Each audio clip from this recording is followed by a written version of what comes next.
What is up, everybody, and welcome back to another episode of the Run It Up podcast. I'm your host, Najee Adams. You know, I got my guy with me today, Khalil Baker. How you doing, bro?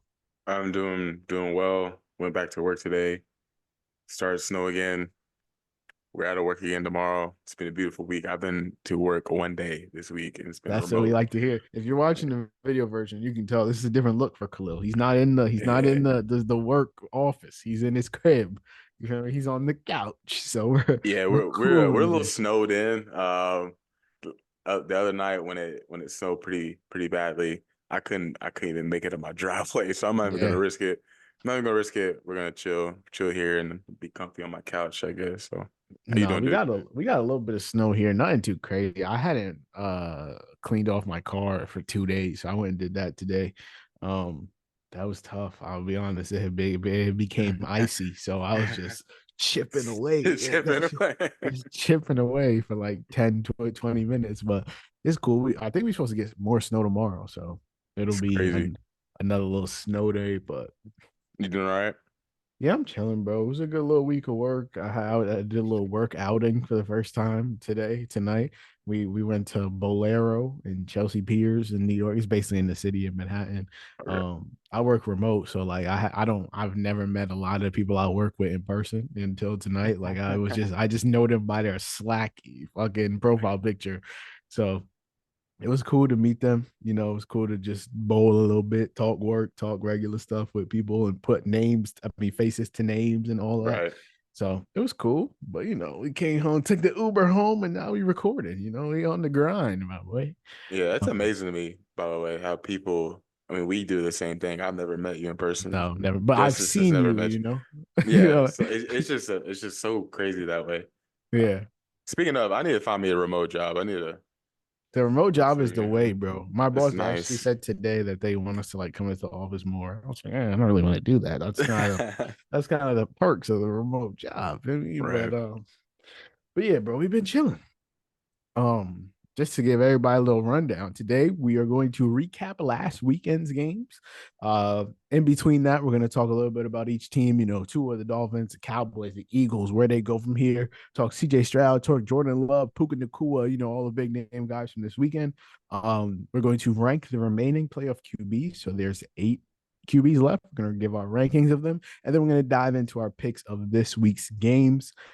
Last week didn't go so great for me, I'll be honest. So, you know, let's hope that we get a better record this weekend, maybe. But before we get into that, make sure everybody subscribes to Run It Up Podcast.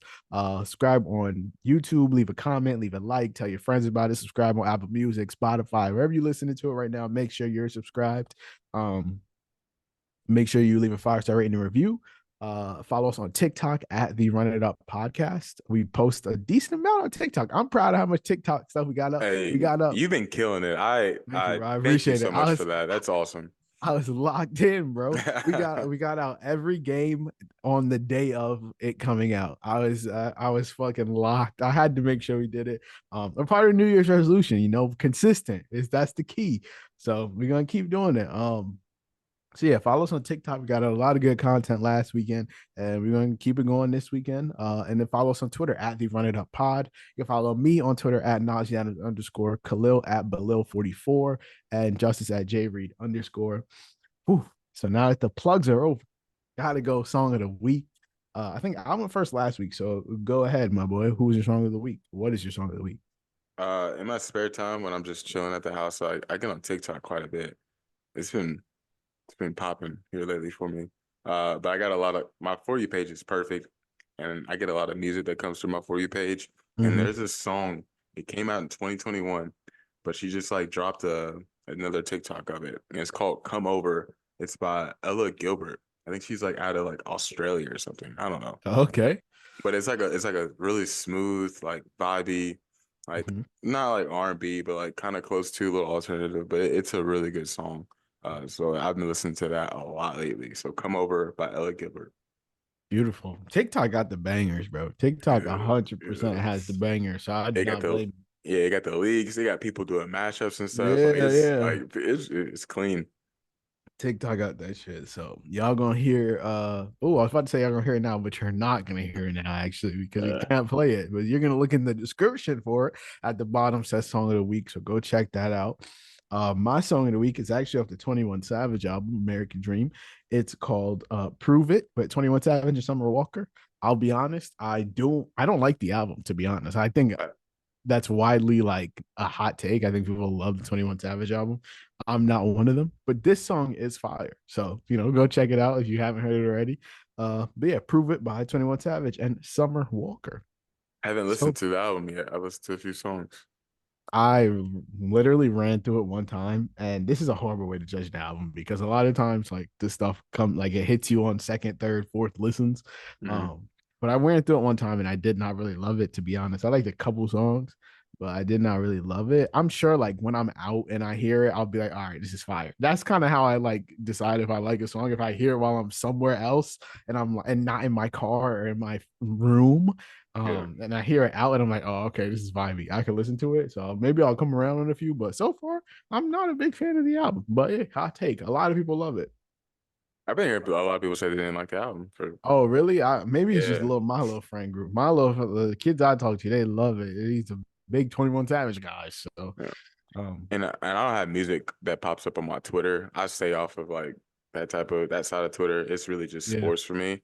It's like I have no My idea. Twitter is just all sports. It's like all Yes. Lakers, Seahawks, sports betting, like dynasty, fantasy football. Like that's all I Yeah. get into. It's Um, sports and like film and TV shows, and yeah, that's yeah, it. yeah, That is yeah, yeah. it. And I barely want like TV shows and stuff because people just I don't know. I Did you don't need all see? of the Have you all the watched The Bear? opinions. For sure, yeah. Great show, Yeah. incredible show, incredible television. I think episode 7 and 10. 10 is The Christmas like episode. I think so. I think so. But 10 was the season finale, and Mm. that is some of the best TV I've ever watched in my The life. one shot between them going in and out of the kitchen Yeah. is insane. Like God, one like shot, no cuts, just straight acting, like a that play. That's crazy. his Oh show is just out of this world. And yeah, that bro. episode, like I was pacing in my living room watching that episode. Like I Yeah, was bro. It's stressed fire. out. It's It's like fire. it's just some of the most intense TV, and it's just like, I mean, I've worked in like restaurants and stuff, so I know how crazy it gets. But that's like, it was just perfect. It was really good. If you haven't watched Succession, peep Succession, bro. That I show do is need to watch that too. it's I the do need to greatest show watch I've that. ever watched in my entire life. It is the best show of all time. I've never seen a show better than that. I will go to the grave thinking that that is the greatest show ever, bro. That's been Um, popping up on my Twitter too. Probably Like because people are I've just been getting, liking it, bro. I've been yeah. quote tweeting and liking and retweeting. They won all the Emmys because it was the final season, and they could have kept going, but they ended the story. So, but yeah, Succession is amazing. If no one listening to this if you haven't seen Succession, go watch it, bro. I know people are like, oh yeah, no, do not listen to them. Succession is the greatest show ever. So go tap in. I'll start it soon. I'll have a ton of time this weekend. So Beautiful. So yeah, I guess we could get into this weekend or I guess last weekend's games. I believe I went 3 for 6 on my picks. So a good 50%, which is actually pretty fucking horrible. I missed on Lions Rams. I picked the Rams to win. Obviously, the Lions won by 1. hurt me. I missed on Browns Texans. I picked the Browns to win. That was a Yeah. blowout. And I missed on what was You the picked other Cowboys, one? right? I did. I picked Cowboys. I picked Cowboys. Yeah. I missed on Packers-Cowboys. And so and obviously the Packers destroyed them. So that's 3 that I missed on. The other 3 I hit. What did you go five I for think six? I think I went 4 for 2 because I did Browns and Rams as well. Oh, so you went 4 and 2, but so you went Yeah. 4 out of 6 you hit. Yeah, 4 out of 6. Yeah, 4 out of 6. Because you went Browns and Rams too. Yeah, you went 4 out of 6 because you picked the difference between me and you is you picked the Packers to win. Yeah, there it is. And Other than that, I was like firmly, like decently confident that Browns Texans game could have gone either way for sure. But I was like, Rams, that's tough. I had all the stats to make me believe that the Texans would win. Like the Browns being the worst defense on the road was all I need. Like that was all that needed to be said. And I was still like, no, Joe Flacco. He's gonna No, win them that game. You brought you brought great stats right there, and I was like, we both I should have should listened have to picked the you. Texans. I should have picked the Texans, bro. Um, but yeah, I mean, we can start there. Browns, Texans. Texans obviously win 45-14. CJ Stroud might be the best rookie QB in NFL history, youngest QB in NFL history to win a playoff game. I think he looked pretty flawless the entire night. He stood in the pocket. He delivered absolute dart after dart after dart, no matter how the pressure was coming, in what way they were dialing it up. He ended up going 16 for 21, 274 passing yards, 3 touchdowns.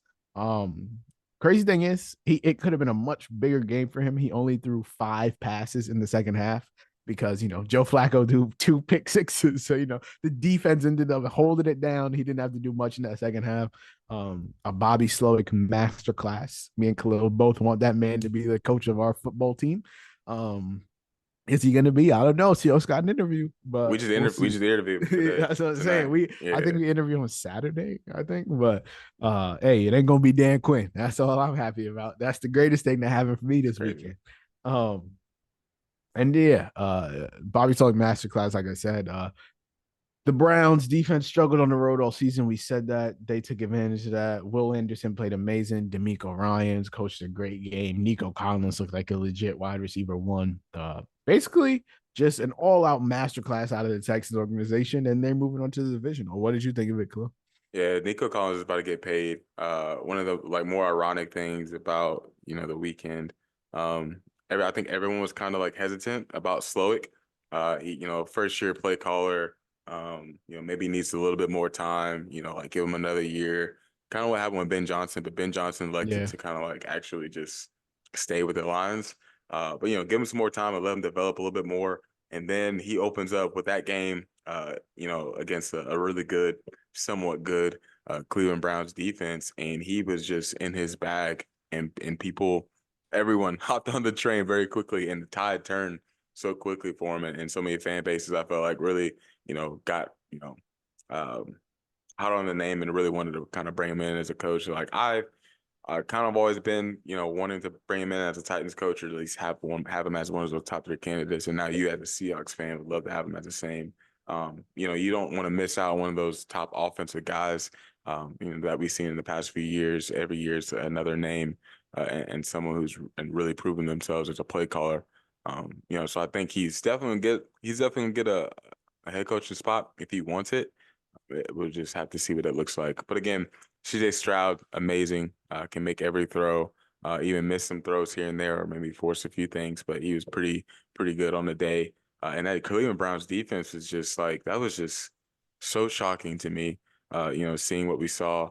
But D'Amico Ryans has done a great job for most of the year with that Texans team.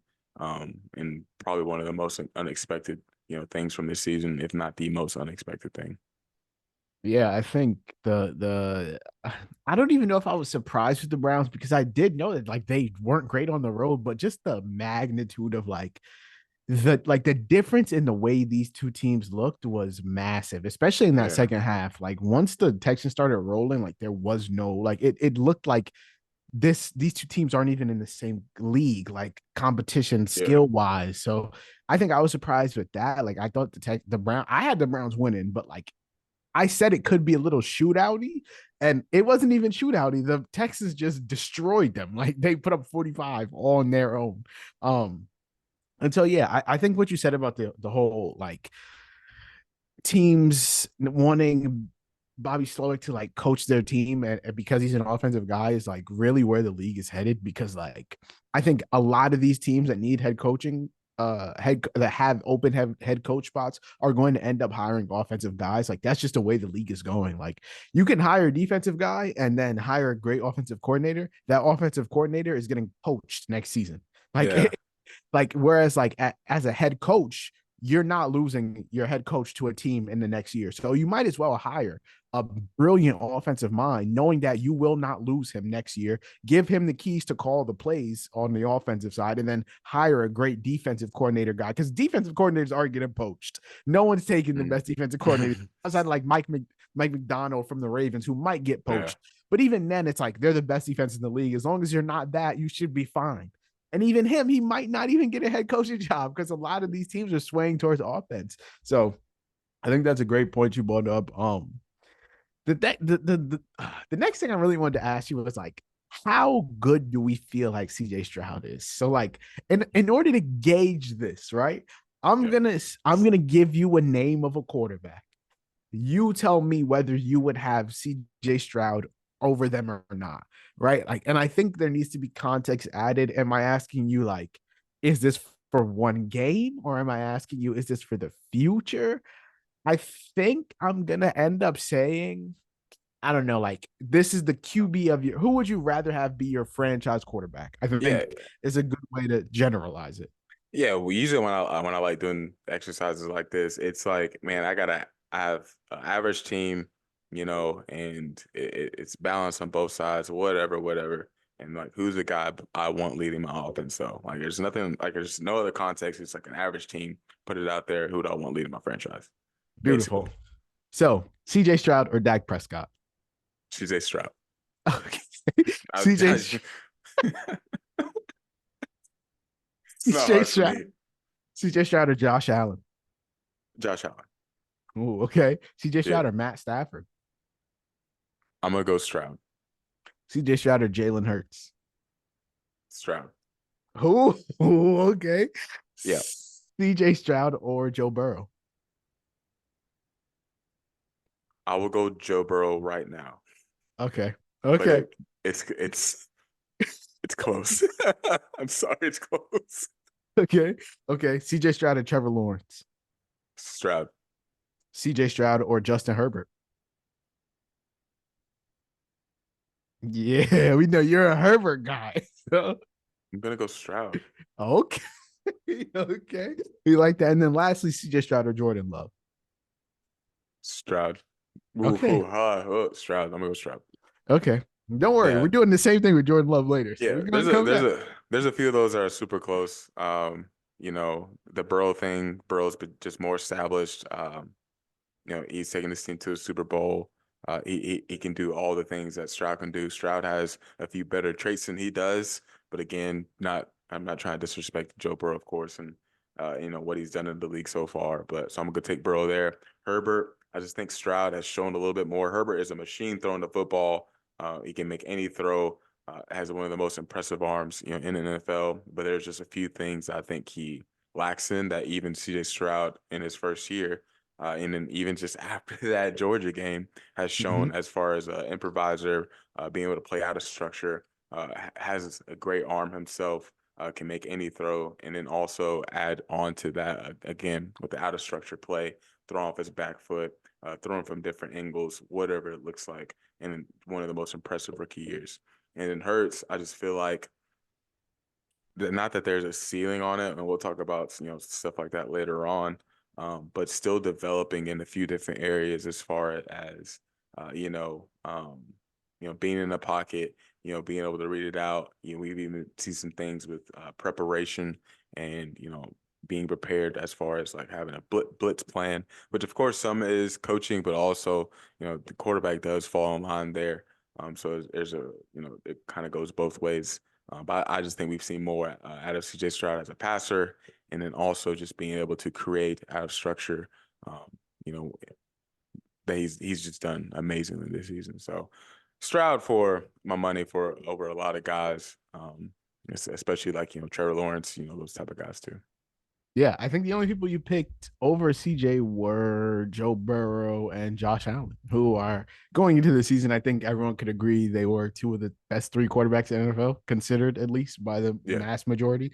For me, I'd probably say the same. Yeah, I would say the exact same, to be completely honest. You seem surprised about the Dak Prescott one, and that was I your first one. wasn't surprised. I was just shocked with like how quickly you were like, Okay, yeah, he's trash. yeah. Um, I think the one that a lot of people kind of go back and forth about is Joe Burrow. Just I think recency bias is a hell of a drug with that one. And I think it's really a what you've done for me lately league. Obviously, CJ Stroud is currently in the playoffs. People just watched him dice the Browns up 5 days ago. We haven't seen Joe Burrow play in like 2 months. So obviously, Yeah. it's very easy to say CJ Stroud. I just think like Joe Burrow has consistently been one of the best quarterbacks in the NFL for multiple years. And so I'm going to go ahead and give him the edge there. I would also take him over Justin Herbert. I think Justin Herbert is, I don't want to say he's overrated. I will be very clear. I do not want to say he's overrated. I think he's a gunslinger 100%. But Jordan Love and CJ Stroud have more playoff wins than him. Like, that's crazy. Like, I'm sorry. The Packers are the youngest team in the NFL. Nobody thought CJ Stroud was taking the Texans to the playoffs. They had a 4.5 win total, like coming into the season, and they got it done. So, like, to continuously say, like, oh, Justin Herbert, that defense sucks. Who does he have except for Keenan Allen? Like, hey, Jordan Love got it done with less. CJ Stroud, no one thought Nico Collins was good, and now he's great. Yeah. So, like, I can't keep saying that, hey, Justin Herbert, it sucks. It sucks. I wish he had more help. Hey, other people do a lot more with less. So I'm gonna go ahead and say Jordan Love and CJ Stroud, boom. And so yeah, that is our recap of Browns Texans. Obviously, the Browns are eliminated. They go on. The Texans go on to face the Baltimore Ravens, which we will get to in a little bit. Moving on to the next game that happened this weekend: Chiefs Dolphins. Chiefs win 26-7, fourth coldest game in NFL history. Pat Mahomes helmet breaks, all that crazy shit happens. Andy Reid has a frozen mustache. The Dolphins' only score was a 53-yard Tyreek Hill revenge game bomb. Pat Mahomes moves to 7-0 in wild card and divisional round games. The man has literally never lost a game outside of the conference finals or Super Bowl, which is absolutely insane. He's been to the AFC Championship 5 straight years. Every year since 2018, the AFC Championship has been in Arrowhead. I would like to ask you what the Dolphins do from here, though. Like, we know the Chiefs are going on to play the Bills. Winner of that will go on to play whoever comes out of that next game. But I think whoever comes out of Ravens Texans, I think that the Dolphins have a really interesting offseason coming up. And do they extend to what do they do? Do they add people to the coaching staff? Do they try and diversify the offense? You obviously got a monster season out of Raheem Mostert. What happens there? I just want to know, what do you think the Dolphins do going into the offseason, bro?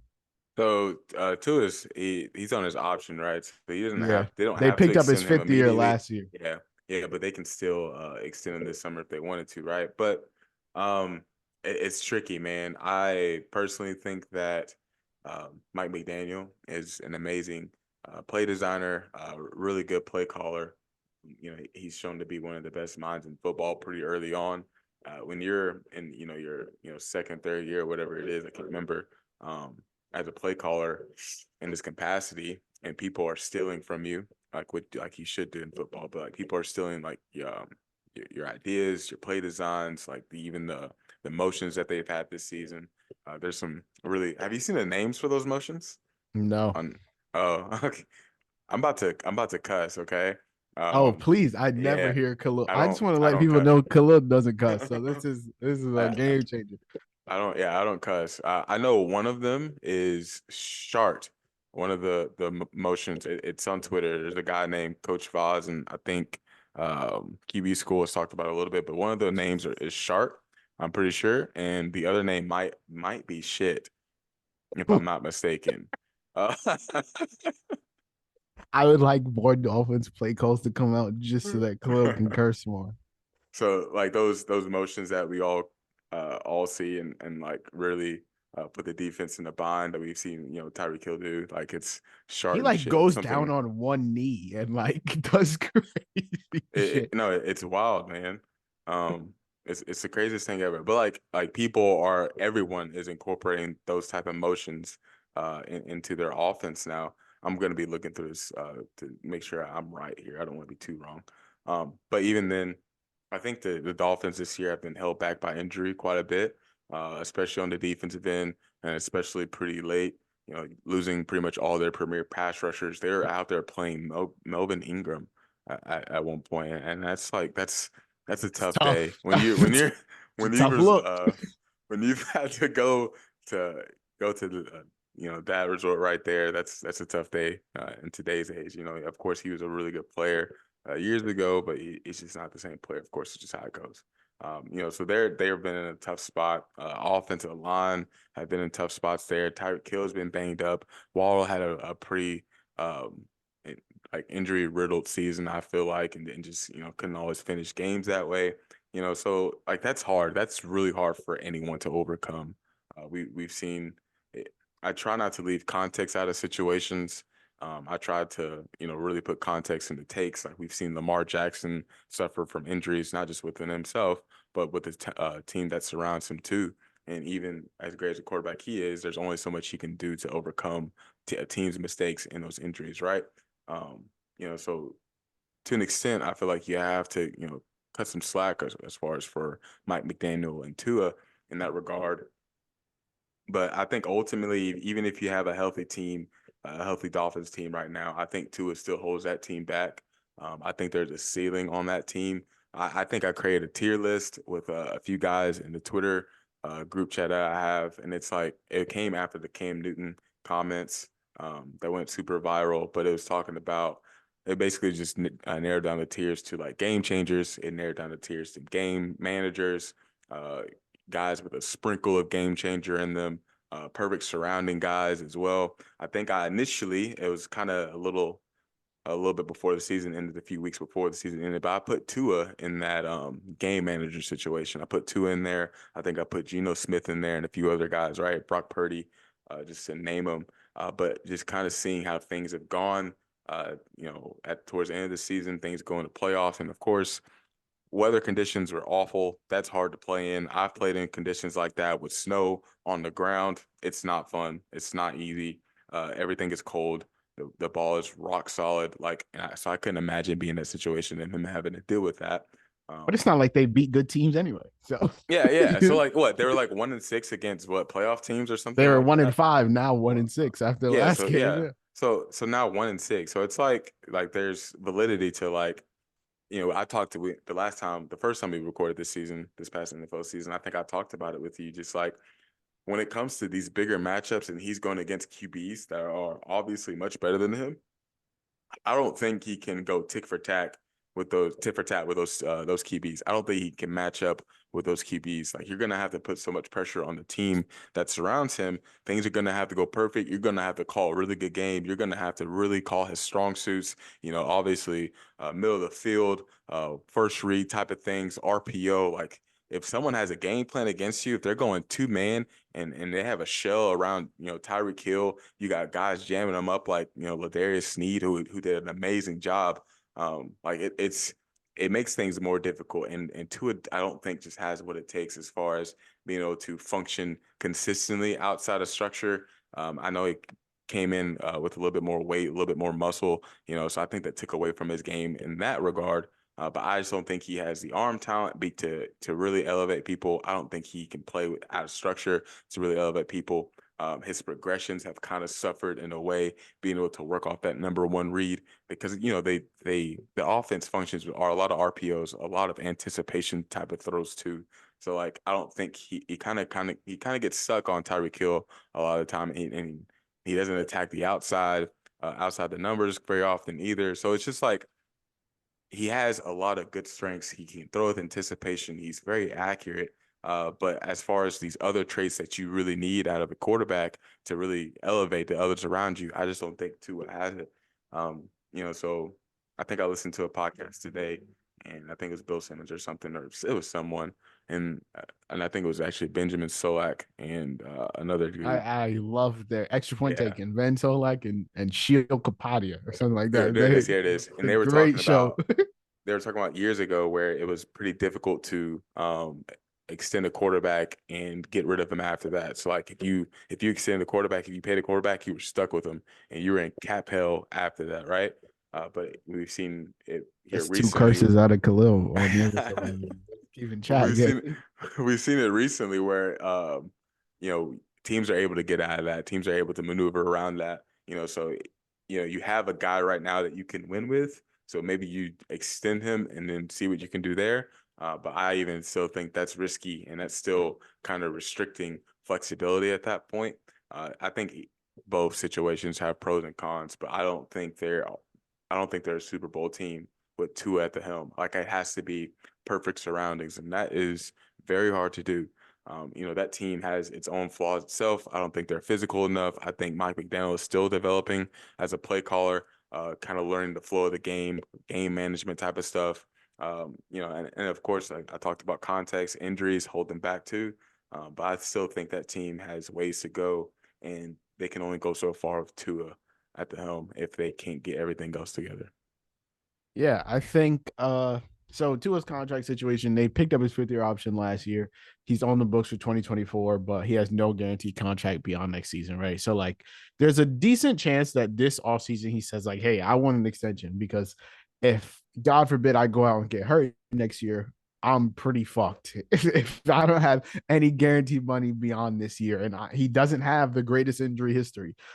He was a part of that 2020 draft class. It was Joe Burrow, Jalen Hurts, Justin Herbert, Jordan Love, and like Jake Fromm, you know. So, but like the 3 of those guys have massive deals. The other is definitely playing himself into one.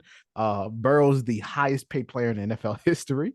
And so, of course, also the highest paid player in the NFL currently. Herbert and Hurts make the 2nd and 4th most money per year. When you look at Tua, like I said, he probably wants an extension. Burrow makes 55 mil a year. Herbert makes 52 and a half. Hurts makes 51. He's obviously not to that level. So like I don't think he can even come to the table and be like, "Hey, I want Joe Burrow, Justin Herbert, Jalen Hurts money." I think he does not have the leverage to do that. Kyler makes 46.1. Deshaun makes 46. Insane that Kyler was like, no. I'm making 0.1 more than Deshaun Watson does. But that's how much they make. Obviously, Deshaun's is fully guaranteed, which is batshit insane. He's fully guaranteed 230 mil no matter what. So, the Browns are a poverty franchise and they will continue to be because of that. I don't even think Tua can. I think this is kind of where Tua can slide in and be like, "Hey, that guy doesn't even really play football anymore." And he's making 46 mil. The other guy was injured for half the year, and the Cardinals stink. And he's making 46.1. You go down to the other tier, Daniel Jones, Dak, and Matt Stafford all make 40 million. I think if there's anywhere you slot Tua in, it's probably there. Maybe you can get away with like Kirk Cousins makes 35, Jared Goff makes 33. So anywhere between like 33 and 46, which is a wide range, but I think that's probably where Tua slots in that he's going to ask for. I do think he has some kind of leverage when he comes to the table. He led the NFL in passing this year, 4th highest completion percentage, 6th most passing TDs since 2022. He has the 5th most. Like that's missing a couple games last year. He still has the 5th most passing touchdowns over the last 2 years. The Dolphins also look like a different team without him. Since Mike McDaniel took over, they are 1-4 without Tua. That one win was an 11-6 W over the Jets with Joe Flacco when they had 187 total yards of offense. So even then, it's not the craziest resume. Granted, with Tua, they're only 19 and 12, right? But I just want to make it clear that like the Mike McDaniel stuff, as great of an offensive mind as he is, does not work the same without Tua. In those games without him, they've scored 17, 16, 21, 11, and 31. And that 31 was in that playoff game against the Bills when Skylar Thompson was going fucking band for band with Josh Allen, which was crazy. Like I said, they're 19 and 12 since he took over. They do struggle to beat good teams, but like it's not a question that this Tua makes the offense go just as much as anyone else. You could let him walk. Maybe you let him hit the open market. He'll be 26 years old, a QB that's worked with one of the best offensive minds in football for 3 years by the time he becomes a free agent. And of course, he has flaws, but he's a solid option. Like some team is going to pay him. So I think for the Dolphins, like, yeah, the ceiling probably isn't that high, but like, I think you figured out this year what the floor probably is. Like, you continue to beat bad teams. You end up going instead of 1-5 next year, you go what is that? 6 games. You end up going 3-3, 4-2 against good teams. And that's a different team. Like that's progress right there. And so, like, I think they probably should extend him. I'd be on the side of extending Tua because when you look at the quarterback options out there, maybe you try and go get a guy like Jacoby Brissett. Maybe you try and go get a Ryan Tannehill. But, like, maybe you see what Jameis is doing. But, like, I just don't. Maybe the Seahawks get rid of Geno and you can go pick up Geno, but like, I just don't think that any of those options are better than what you can have with Tua, especially if you're not paying him Joe Burrow, Jalen Hurts, Justin Herbert money. Like, if you could get him to take 38 when Daniel Jones, Danny Dimesky is making 40, I like that. Even if you're He's, paying Tua 43, I'm cool with that. And I don't like know you if he said, wants like 38. I don't know. I don't Daniel's know if he making wants 30. 40. Or Danny's making 40. Tyler's making 46. So if Tua comes and says, yo, I want 48 million a year, I would say, okay, cool. I'm okay with that. And we could end up, obviously, it's not going to be all guaranteed, buddy. So, like, sure, we'll give you 48 mil a year. Maybe, what is that? 4 years, 48 mil a year. I'm not good at math. What's 48 times 4? That is 192 million. Maybe we make 110 guaranteed, something like that. Like, cool. I'm okay with that. And then you can find a way to move it later. But as for like what they do, the Dolphins moving forward, I think they probably have to extend Tua, if not this year, if not this offseason. So maybe sometime next year. I don't know. I think that he probably ends up getting an extension because like his injury history isn't one that he'd want to play. He gets one more concussion, it's over. So like Yeah. you probably want to get extended this year. And yeah, I don't know what else they can really do other than get healthy. I think they wanted to let Christian Wilkins walk because like whatever, he had a great season.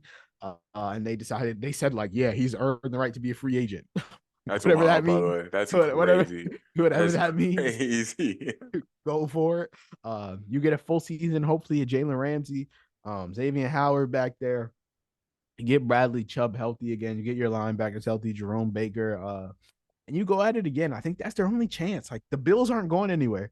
The Patriots are probably not going to be good next year, regardless if they get Caleb Williams, Drake May, whatever. They're probably still not going to be that good. And the other team in that division is the Jets. They might be good next year. Like there's a very good possibility you might have 3 10+ win teams in the AFC East next year. So like you have to you got to tread water, at least keep up. You got to try and keep up. And Jacoby Brissett, Ryan Tannehill, whoever it is not letting you do that. So I'm going to go ahead and say that they decide to extend Tua. And I think we like kind of disagree, but kind of agree that like he's not great. I'll say that. I will I would take the L and say that my MVP take was crazy. But Yeah, I think we it both agree was. that like yeah, it was that like they should try and pay. I don't know. I think they should try and pay him, and then if things don't work out, you can move him. I think you're more so like don't pay him, and if the last case scenario is pay him, go for it. Yeah, like But yeah, exhaust all other options. okay. Like if you got to trade up in a draft, it's Uh-huh. crazy. I know it's hard. In roster construction, super important contracts.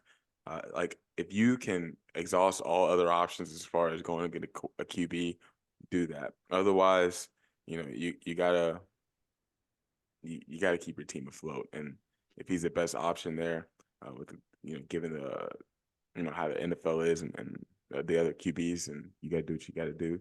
And hopefully you can make the contract work to where if you need to get out of it and can bring someone else in, you can. But otherwise, exhaust other options. That's how I see it.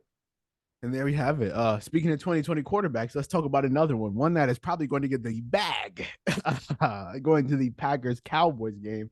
The Packers end up winning 48-32, and it ended up being way closer than it actually was if you watch the game. Cowboys made a couple late game runs when the Packers had their backups in, but Jordan Love looked pretty much unstoppable. He looked like a legit superstar. I believe he was also 16 for 21 with 3 touchdowns. Everyone always talks about like the draft the QB, let him sit behind a guy for a couple years. They talk about Mahomes, Alex Smith. I think this might be the new example. Like obviously the Packers did it with Favre Rodgers. They've now did it with Rodgers Love.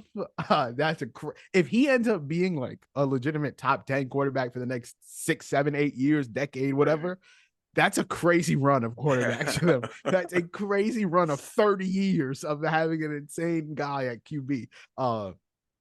Is he Aaron Rodgers? No, right? Like I don't think anyone is. Looks But like like it.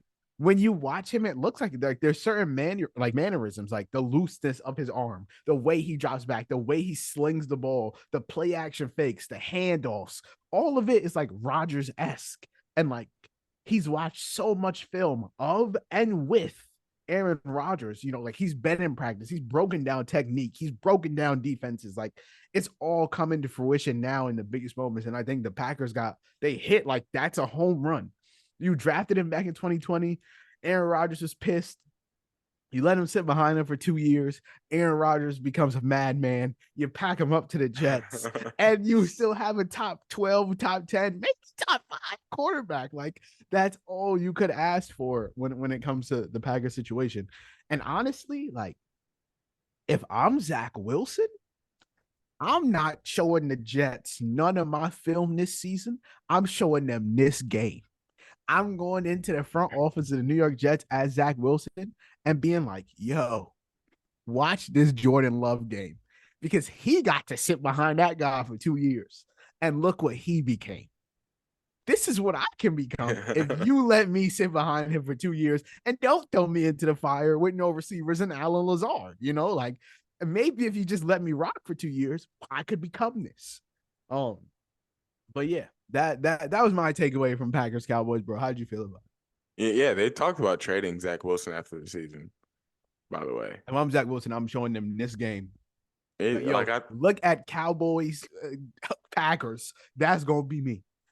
I think it's a legit option, and if you actually think about it and look at this Jordan Love situation, but we're not going to get on Zach Wilson. That was one of my more That's your sad guy. takes. Yeah, I got a few notes on this Packers Cowboys game, of course, but just a few takeaways from it. Jordan Love, he is special. A lot of it looks like Rodgers. He's not Aaron Rodgers, but a lot of it just looks like Aaron Rodgers. Like you said, you talked about it. You sit and behind a guy and you watch everything he does and you learn from him. You soak everything in, and huge credit to both of them. Rodgers being willing to, and then Love also just being willing to actually, do that type of mentorship type of thing. That's just amazing, and that's like the perfect situation, a situation you don't always get to see. Packers protection was great. Love is amazing at buying time and letting things just develop. So sometimes it seems like he's just playing out of structure, but it's actually still structure within there. There's LaFleur was incredible pretty much all season. He's actually, he's been a really good coach ever since he's been there. He hasn't gotten enough credit, I feel like, for it. Hasn't gotten enough, coach of the year recognition for it in any year that he's been successful in. So he deserves more recognition there. But Jordan Love is really good with just being able to buy time and let things develop. They had so many answers for that Cowboys defense that just got exposed time and time after again. But Jordan Love is, great at, the off-platform throws. He's great with the weird arm angles. You talked about having a loose arm, but even within that structure, when things need to just be a quick pass out of there, he's great. He's decisive, and he's just a maniac out of that structure when things need to. He needs to make a play with his legs anytime that way. What else happened? Aaron Jones, game changer for that offense, being able to get it done in the pass game, be able to get it done in the run game, and pass pro. So many times, if you look at that film, Micah Parsons is getting through the right tackle, getting through the guard pretty quickly. There's Aaron Jones stepping up in the pocket, perfect, picking Micah Parsons up like with ease. Almost, it seems like he's 5'8", 5'9", and Yeah. he's a monster in pass pro. So huge for that offense. They did a great job with his usage this season and getting him back healthy, and that has helped him out so far. Using chips, using the protection, and then what else do we have? Packers have so many young weapons to work with, using a lot of motion. LaFleur does a great job there too, and just really having a consistent game plan, having answers, and really being able to expose the defense. And then you got a guy who's possibly going to be a top 5, top 10 quarterback, in this league, really showing off his talent and putting everything together. Packers somehow did it again. I don't know how, but they're back in this spot and, going up against a 49ers team here pretty soon and maybe coming up with an upset. Who knows? We did the experiment. The what am I trying to think of the word? The I guess experiment is a good word. We did it with CJ Stroud earlier. Exercise is the word I was trying to Yeah. think of. We did the exercise with CJ Stroud earlier. So let's do it with Jordan Love. I'm gonna ask you uh a list of quarterbacks. Most of them will be similar, and you tell me if you would take Jordan Love or this person at quarterback for your average football team. So number one, Dak Prescott. Taking Jordan Love. Okay. Yeah. Number two, Josh Allen. Josh Allen. Matt Stafford. Love. Okay. Jalen Hurts. Dang, it's disrespectful to Stafford. Um, Stafford's really freaking good, man. He's really good. Hold on. Let me go back real quick. Stafford is really freaking good.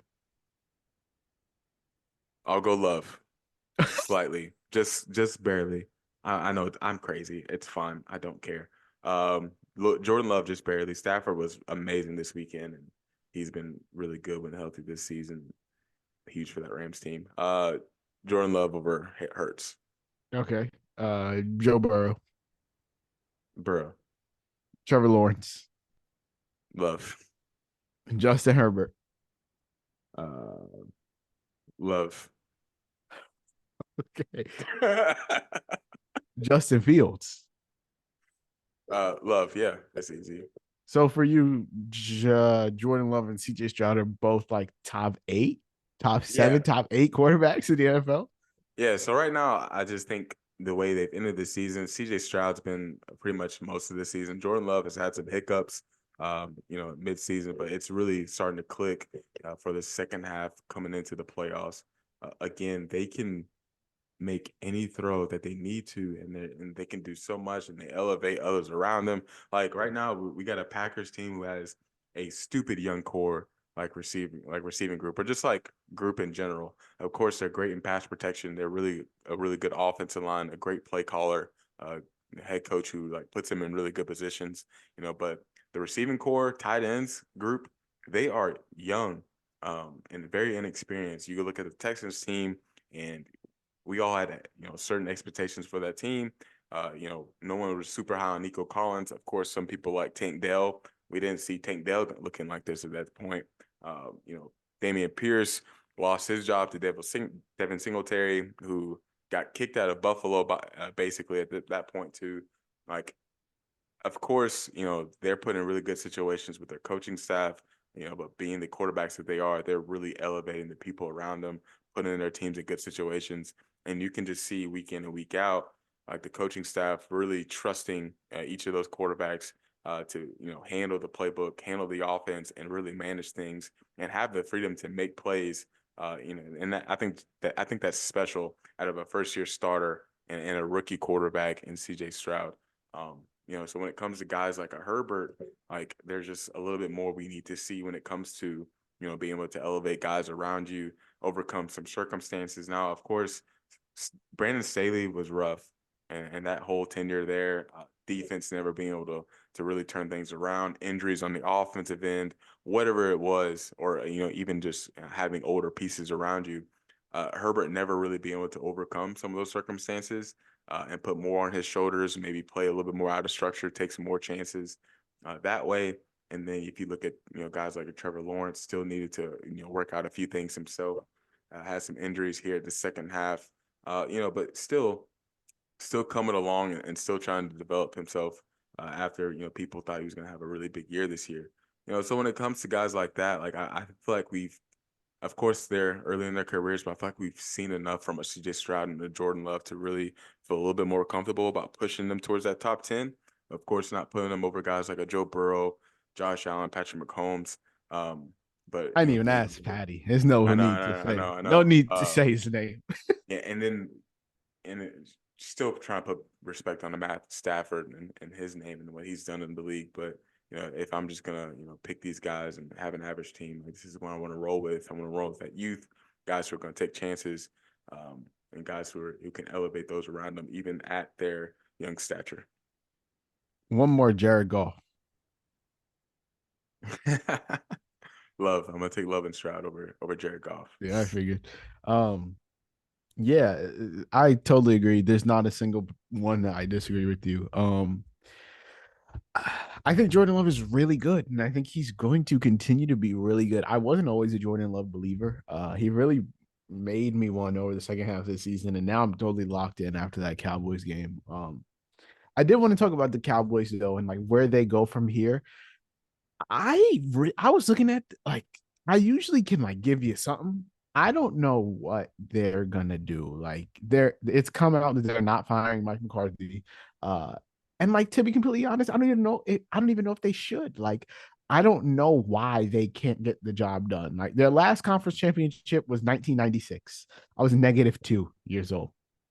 Uh, they have the second most regular season wins in the NFL since 2021, which is one behind the Kansas City Chiefs. They have 36. The Chiefs have 37. The Chiefs have been to 2 Super Bowls in that time.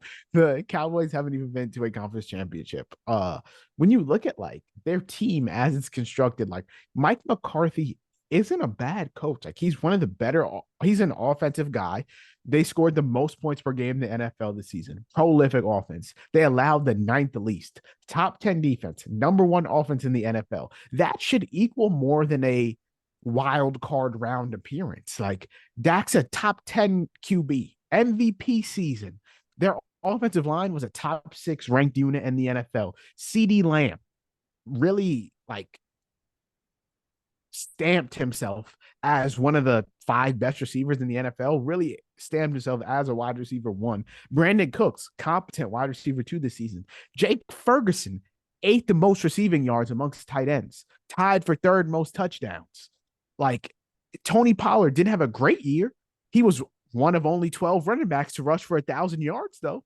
And Rico Dowdle's one of the best running back twos in the league. Like their offense has a lot of pieces. Like you look at that team on paper on the offensive end, they should be better than they are.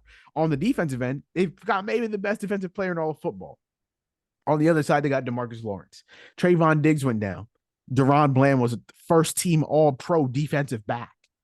Like that, and they got good production out of Stephon Gilmore. Like when you look at the pieces this team has, like I don't know why they're not good. Like I really can't tell you why. I cannot pinpoint it for whatever reason. When the lights get the brightest, the Cowboys do not know how to play football. And it's not even a coaching thing. Jason Garrett was their coach. They know how to play. Mike McCarthy's their coach. They don't know how to play. I don't know what it is. The offense is great. The defense is great. This team should be better than a wild card exit. I had a few notes from the Packers game about the Cowboys that I feel like kind of sums up their season as far as what this team is and what they struggle in. First note, they cannot run the ball for crap. It was actually like there's a poop emoji on there. It was supposed to be another cuss word. I'm just gonna say it, they can't run the ball for shit. Like they just can't. They That's just 3. can't. That's 3. Like they just can't. And it's gonna put a lot of pressure on your offense. Obviously, when you can't run the ball and get out tough yards and make explosive plays happen in the run game, you're not putting pressure on the defense, and you're making things harder on your QB. You're making things harder on your receivers. You're making things harder on your offensive line at that point. And you're really strapping yourself as far as play calling goes and what you can do and what a defense is going to be looking for, when you can't run the ball. Another one I have is Cowboys are just too small up front. Packers have their way pretty much everywhere, especially if you just, look at the box score. The Cowboys got pushed out every single time. Like Aaron Jones, could go anywhere with it. Cowboys got pushed out every single time. Linebackers are small. They aren't good enough either, to make plays in the run game, fill in those gaps. So if your defensive line is being pushed out and then the offensive line is being able to get up to the second level with ease and they're pushing out your small linebackers, guess what? Aaron Jones comes out with 3 touchdowns on the day in a playoff game. That's basically what happens. It goes for over 100 yards. And even if you look at his history, I should have taken a picture of it. There was like his last 5 games against the Cowboys, he's gone over 100 yards in each of those games. Like you go into this game, you know it's going to be one of those Aaron Jones games where he just has his way. So the Cowboys are just too small up front, not physical enough. I think Micah Parsons was really good in the run game for him. He's consistent. Anytime they run Micah Parsons' way, like the run didn't go anywhere. He stopped it. He did a great job, containing the edge, setting the edge. But they did a really good job also neutralizing him in the pass game. I talked about it with the chips, with tight ends, using Aaron Jones. He did a great job stepping up in pass pro. Green Bay has a really good offensive line that way too.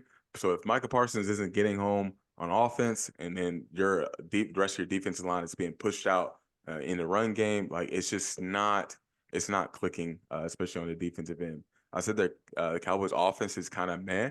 Of course, they had an amazing season. Dak had his best season. Mike McCarthy called a pretty good season, I think, on the offensive end. But also, if you're running into teams where they're really good, I think they can kind of match up with you on the defensive end. They can stop the run, and they also have some game plan specific type of things. I think it can be an easy offense to kind of expose that way and kind of telegraph that way. Those two Dak picks hurt a lot, and I think they're mostly his fault on both picks. One being a pick six. Jair made a great play on the first one, of course, too. I just think the Cowboys have these really consistent problems where they're too small up front. This year, not being able to run the ball and just game management from Mike McCarthy has always been an issue. If you look at it too, being too simple on the defensive end. When you look at Dan Quinn, who you don't want as a head coach for a reason, like you don't want him for a reason, and he's gotten better, I think, but he's too reliant on the talent and the skill, the talent of players instead of kind of being able to cater his system to the type of players he has and being able to adjust type of things. Sometimes it's just way too simple, way too bland, and that's really easy to expose. And you see that when you have a quarterback like Jordan Love, who can buy time and let things develop, and the pass rush isn't getting there, then everything in the back end is just open and exposed, and he can make any throw off his back foot or any type of angle. That defense is going to get exposed, and we saw that with the Packers team. What they put up 48 points, right? Like it's just I think it was Yeah, 48, 40, 32. 48 points in a playoff game, man. Like Yeah. that's tough. And they took Like, the starters out for a little, like yeah, they could have 50 bombed them for real. Like, yeah. Dan Quinn he's still got interviews, but like he was getting yeah, considered all for a head right, coaching yeah. spot. Like, yeah, okay, I don't know about after that. Like it's hard to bring in a guy Yeah. after he lets up 48 points to a young team and a first year starter in a playoff game where you're like one of the top seeds, and you have high expectations. So I think the Cowboys just have some issues, and I think a restart at head coach would be nice. Maybe some changes in the coordinator position. But I wanted Bill Belichick as a Cowboys coach. I thought that was just perfect. I talked myself into it.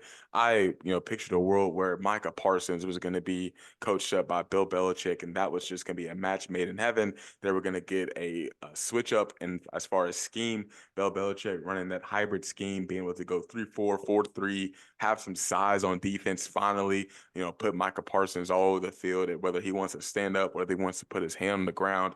Like you have so much flexibility when you can switch up your fronts and switch up your defense like a Bill Belichick does. And as long as he got in the right coaches as far as like special teams, offensive coordinators, especially offensive coordinators, I think a Bill Belichick hiring would have been just perfect. And then, you don't have him for a long time. You're going to have him for a few years, but you have a guy who can reset the culture and really bring in some structure to a team that really needs it, and who has seemingly set the standard for game management, which you've also struggled in for the past decade or so. So I just think they're kind of missing out on their ceiling, especially with what they've shown on the offensive end. And you talked about the pieces they have on the defensive end. I don't think Mike McCarthy is a ceiling raiser. I don't think he's an elevator. He can really get guys in the right direction. But as far as taking you to another Super Bowl, I don't think he has that in his bag right now. And then Dan Quinn being too simple on the defensive end, I just think they're heading for another season like we just saw this year, basically. Mm. Damn, that's it. Yeah, like you said, I think I don't know what the Cowboys do to get better this offseason, but I guess we'll Get, see. get healthy. I mean, get healthy. Yeah. I like maybe switch up a Tony Pollard coordinator. probably won't be there, so they'll have some type of new running back. Maybe Rico Dowdle's RB1. I don't know. They'll Yeah, I don't. definitely get a new coordinator. Dan Quinn, maybe Dan Quinn stays because he feels like maybe the Cowboys' job is his. If they have another season that's trash and McCarthy gets canned after next year, I don't know. But And they definitely, tried to draft size. Like I think they brought in a Mozzie Smith, if I'm not mistaken. And I saw some stuff on Twitter where he like they had him lose weight and switch up the front he was playing in. So like at that point, like you brought in a guy to be like a stuffer, a run stuffer, and then you made him lose weight. And it's yeah, it's just yeah. I just don't know. So it's Uh-huh. just weird. It's just weird. Yeah. That's our thoughts on the Cowboys, bro. Hopefully they do something. Make the offseason fun. The, I the got it. the NFL is fun when the Cowboys flame out. So I hope they make the playoffs again next year and do the same thing. Um Moving on to Rams Lions. The Rams ended up winning 24-23. I mean, yeah, the Rams ended up winning 24-23. No, the Lions. And what am I saying? The Lions ended up winning 24-23. I took the Rams to win. It was very possible they could have. Maybe they should have, the Puka Nacua fourth down PI. Who knows, Maybe the Rams had some money on the game.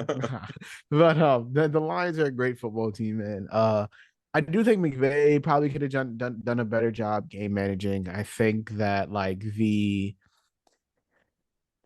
two timeouts in the second half was that they had to burn early in the second half really came back to Brutal. bite them. That was brutal. I think the Rams offense does a lot of like pre-snap motion. And so like that is their strength because I think a lot of teams do a lot of pre-snap motion, but like McVay has done that for a very long time. And I think that's where they thrive, right? But like that like a lot of those motions and a lot of those things that Stafford is checking to is based on his ability to read a defense, right? And so like that takes time. Like they don't come up to the line and snap the ball with 20 seconds left on the play clock. Like when you look at the Rams play, a lot of the time they're snapping the ball with 2, 3, 1 second left on the play clock because Stafford has to read the defense, see the look, and then adjust the offense, tell Cooper Cup to go this way, actually pull back Kyron Williams, you're gonna come block. Now, actually, you're gonna go out on and be a receiver now. Like all of that has to happen within the time that the play clock allows. So like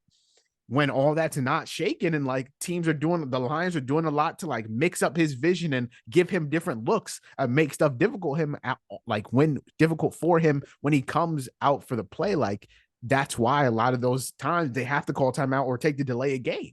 Like I probably would have just taken the delay a game rather than use the timeouts in a game where you're losing in the second half.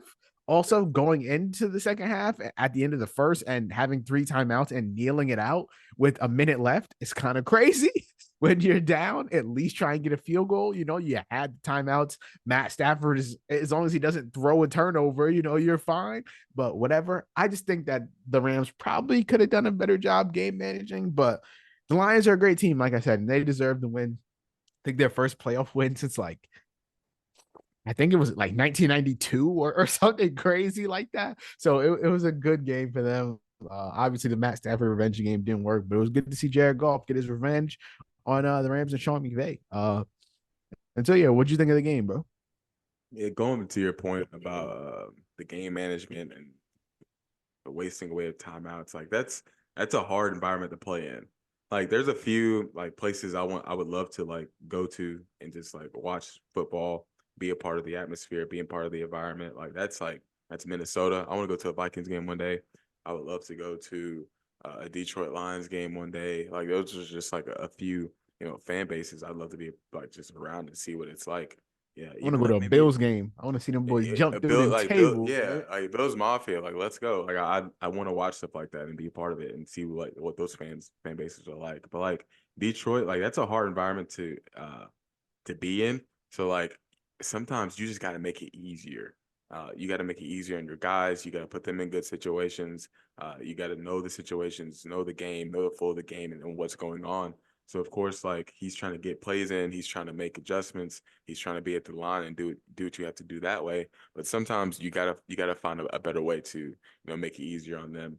And even if you have to take a delayed game in a game Or where that sometimes is, you just gotta trust your guys, trust the yeah. play. Like the look might not be what you want it to be on the defensive end, but like Puka Nacua went from 148. Like you gotta trust. You got Oh, Cooper Kupp who's he getting had he had crowns. almost 200 yards receiving. Like it's Like like he went like like you gotta it's trust it sometimes. Like you're not always gonna get the perfect defensive look. Like so, if it's between taking a timeout, delay a game, and just snapping the fucking ball and seeing what happens, snap the ball. Like Yeah, it's and so it's tough. And again, like you said, it's a very close game. I think they may have been in that moment a little bit too confident in who they were. In a sense, like of course they're a really good team.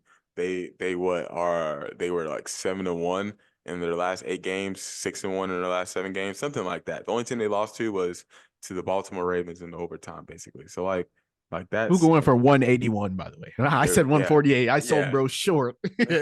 So like that, but that's in a very impressive stretch. They've been playing playoff football for like the past 8 weeks of the NFL. So like, of course, like they need to be confident in who they are, but they don't need to take a team like the Lions for granted. They don't need to do that. Like just give yourself a chance. You're a very talented team and try to make it easier on your guys. But I think it was the best game of the weekend.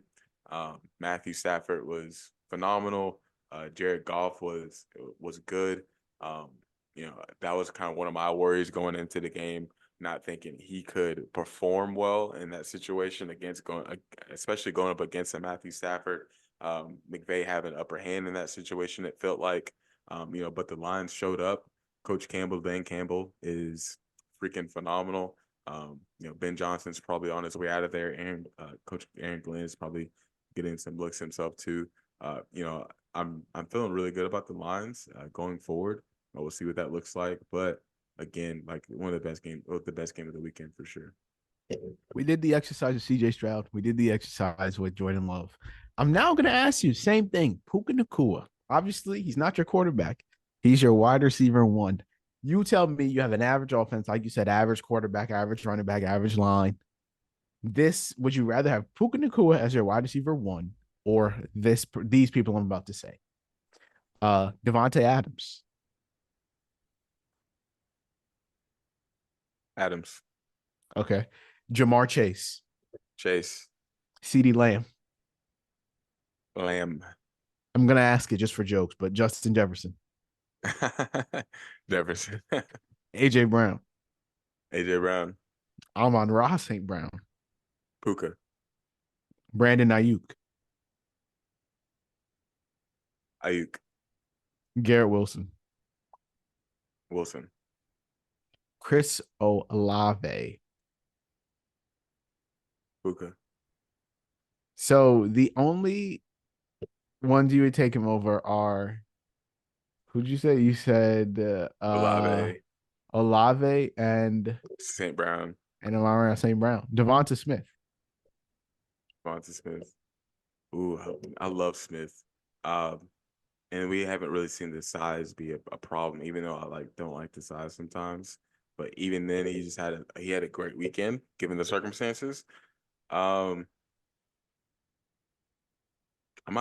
I think I lean with Smith right now. Okay. DK Metcalf. Puka, DJ Moore. Puka, Stephon Diggs. Diggs. Drake London. I try to respect the old guys. It's tough sometimes, Mm-hmm. with your Adams and your Diggs. I'm gonna go Puka over London. Cooper Kupp. Speaking of, that ruined my fantasy season like none other, by the way. I was waiting on Cooper Cup to come back. I was like, I was talking crap too, not to the guys all I that think the much. injury really did mess with him. Like Yeah, I think next year, if he play, I've heard people say he's gonna retire. Like I think next year he's gonna be better. I don't think the gap between him and Puka is as big as it looked this season, yeah. but like I I might need think to the trade injury him. really messed him up. Should I trade him? I You might need to probably trade should him. trade him. I'm gonna try and trade him too, but I think I he's might, gonna be better next year. but that ruined my season though. Like he came back, he had 2 good weeks, I think, and then just Puka turned up on it. I'll go Cooper though if he's healthy. Mike Evans. Oh, it's tough, man. Evans has had some. I'm a number one receiver. Mm-hmm. I am gonna go with Evans for right now. And then lastly, Amari Cooper. I'm gonna go with Cooper for right now. Okay, so you're not as high on Puka as a lot of I people are. no, I so a receiver position is like hard. Like Loaded. It's loaded. it's tough. And then there's like when it comes to like the Ram situation, I feel like there needs to be some context. I think Puka has been fantastic. Obviously, pretty much everyone has been surprised by what Puka is doing. One of the best rookie seasons stat wise, of course, and he has been special as far as a physical runner. After the catch, he can go up and get tough balls in the air. Like he's been a very tough receiver. The only problem I have sometimes is just like being able to separate the system he's in, the quarterback he has, and also what this quarterback has done for other receivers too. So I think this goes more just towards like the longevity, sustainability type of things. And that doesn't apply for everyone. Like, there's other guys that it's just different for. But I think just needing to see a little bit more going forward. Um, now, if Mike Evans didn't have the season he just had, like I just go Puka, but like still seeing a little bit out of those older guys in situations where they're still the number one, I think it's a little bit different. Um, but I do like Puka a lot. It's just that receiver position's tough, and a lot of it is circumstantial. But I think we need to see a little bit more out of Puka. Beautiful. Next up was Bill Steelers. I don't have a ton of takeaways from this game, to be honest. I said it was a cupcake matchup. I was feeling good about that when it was 21-0 after Josh Allen ripped off a 52-yarder. It ended up being, 31-17. So the Steelers did go on a bit of a run. Mason Rudolph started to get a little bit comfortable. The Steelers started dealing with a lot of injuries. I think a couple of their linebackers got injured on the defensive end. But I think this was like I don't know a lot of people that were picking the Steelers. You didn't pick the Steelers. We both picked the Bills. Yeah, I think this was just like another one of those games where like these two teams aren't in the same league. Mike Tomlin at least is going to be coaching next season. He said he's coming back. I think that the Bills kind of had a pretty diversified offense. Josh Allen ran for 74. James Cook had 18 carries, 79 yards. Dalton Kincaid led the team in receiving. He had 59 yards and a touchdown. Dawson Knox also had a reception for a touchdown. Diggs 7 for 52. They were without Gabe Davis. Hopefully, I don't know what the news on Gabe Davis's injury is. Hopefully, he can come back versus the Chiefs. He didn't practice on Thursday, but neither did Stephon Diggs. So I don't know. Hopefully, he can play. He went for 200 receiving yards the last time they played the Chiefs in the playoffs. So hopefully, he can come back. But yeah, I don't have too many takeaways from this one. What about you? I watch every game. I didn't watch film for every game. Watch it for most of the games. This is one of the games I did not watch film for. But I said that this was not a cupcake matchup, and I lied. I was wrong in that sense. I can admit that part of it. I think Steelers have a lot of tough decisions going forward, just making some adjustments. I love Mike Tomlin as a coach. I think he is amazing. Obviously one of those coaches who is like leader of men, one of the best motivators in football, can really galvanize the locker room, get the best out of his guys. I just think and there's a quote from Najee Harris that kind of backed this up a little bit, but I was thinking even before that quote, like, man, like it feels like this team needs a little bit more structure. They need that he needs to do a better job as far as being able to motivate his guys and put them in good situations. Obviously, being able to get the offensive side of things together, like that has been a struggle for as long as I can remember now. At this point, I never liked it when they got Kenny Pickett in the first round. I thought that was reach. Don't know what they were doing there. And I was high on Kenny Pickett coming into this season, and now I feel like an idiot because of it. So, and it's not proven to be a very good take, but I just think they have a lot to fix. Tomlin has a lot to correct this way. I hope he does come back. I love Mike Tomlin. They just have a lot to figure out. Bills are rolling. They're a very tough team. Josh Allen is playing really good football and has been for a while now. Um, people have gone back and forth on him for years at this point, but I still think he's an elite talent. He's playing elite football, and he's a top 2-3 quarterback in NFL. And Hey, might be top one. yeah, no, stop. But it's gonna take a lot for me to like go the other way from that. Like, I think Josh Allen has done enough to be sustained in that top category for a minute. So I think some of that hate is undeserved, and you look at box scores and see turnovers, and it just kind of gets overblown. But watch the games; it's a lot better than you think it is. But the Bills have been tough, and they're in a good situation here, and we're gonna get a really good game with the Bills and Chiefs coming up here soon. Boom. And then the last game of the weekend, we were both right on this one. Eagles-Bucs, absolute sloshing. The Bucs won 32 to the Eagles in 9. The Eagles, I said last week, I think this is a broken team, and they are broken. No team had won a playoff game after losing 5 of their last 6 since 2000. They did not break the trend. Trend is still going, moving strong. I think for the Eagles, I think they probably need new coordinators. I don't think they're going to fire Nick Sirianni. Hasn't been made official yet, but I think his job's probably safe. I think they need new coordinators. There's so much offensive talent in the NFL today. When you look at these top teams, like there's so many good offensive coordinators that you can try and poach. The thing about trying to poach an offensive coordinator from another team is that team can block you from interviewing them, right? Like, yeah. NFL teams can't block you if the move is like a promotion, but they can block coaches if the move is lateral, right? So, like, if the Eagles want to go interview Frank Smith, I think his name is, the Dolphins offensive coordinator, the Dolphins can say no. Like, you can't have our offensive coordinator unless he's trying to be your head coach. And so like that I think is going to be tough because you kind of have to get a little bit creative there. But Brian Johnson ain't it. I think Sean Desai and Matt Patricia, they gotta go. That they can't be your defensive coordinators coming into next year. The secondary needs work. Darius Slay and James Bradbury. I, I think they kind of got worn down over the course of the season. You need Keely Ringo and Eli Ricks, little Georgia, Alabama boys. They were some like I remember them being like the top cornerbacks in their class, like respectively. And obviously, like I think their college seasons didn't pan out as well as people thought they would, and so they kind of dropped down boards a little bit. But I think they need to seriously be developing them this offseason because I don't think they're being old at corner isn't something you can get away with for long. Especially with how much receiver talent you have in the league, young receiver talent you have in the league. Like being old at like DB isn't something you can like live with for much longer.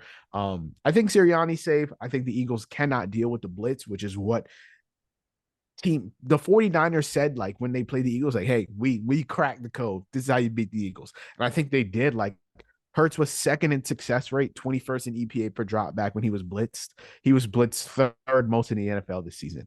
He does not like a money pocket. The Eagles offense lacks diversity. And like when you have a quarterback that is limited in some way, when you keep running the same looks and defenses are seeing these same looks, they're going to watch film and figure out, okay, we can pressure him. If they come out in the same formation every damn time, they run all spread. Like they run a spread formation 70% of the time. They're in shotgun 70% of the time on first down. Like that's the most in the NFL. Teams are going to be able to dial up pressure against that. Like there has to be more diversity. When you know your quarterback isn't great against the blitz, you got to do something different.